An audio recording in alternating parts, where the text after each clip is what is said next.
মহিমা, তুমি কি আমাকে ছেড়ে অন্য কোথাও চলে যাবে? না, একদম না।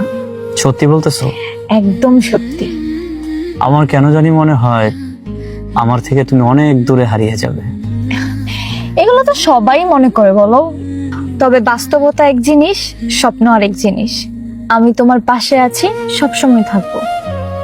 পাশে থাকলে তো ভালো, আর যদি হারিয়ে যাও তাহলেও ভালো। যাও, বেশি কথা বলো।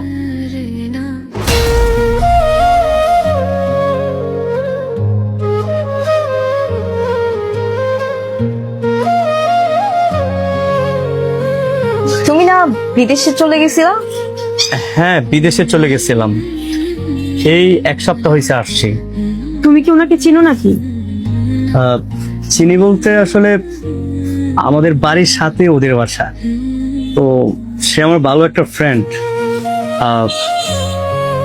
সেভাবে পরিচিত আর কি। ও আচ্ছা, হ্যাঁ। ভালো আছেন? হ্যাঁ ভালো। আপনি? হ্যাঁ, ভালো আছি। এমন একটা স্বামী যারা আছে সে কি খারাপ থাকতে পারে? ঠিকই বলছেন, ইলিয়াস সবার কাছেই ভালো, শুধু আমার কাছে না। মানে বুঝলাম না, তোমার সাথে কি খারাপ কিছু করছে নাকি? না, তেমন কিছু না, মজা করছি। ও আচ্ছা, আমি তো ভয় পেয়ে গেছি। কি ব্যাপার মহিমা, তোমার হাজবেন্ড কোথায়? হাজবেন্ড? কার হাজবেন্ড? আমি তো বিয়ে করিনি।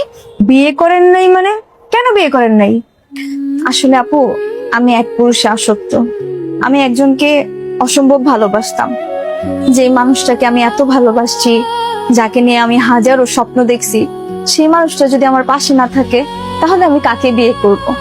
আর বিয়ে নামক শব্দটা আমার জীবন থেকে হারিয়ে গেছে যেদিন আমার ভালোবাসার মানুষ অন্য কাউকে বিয়ে করছে।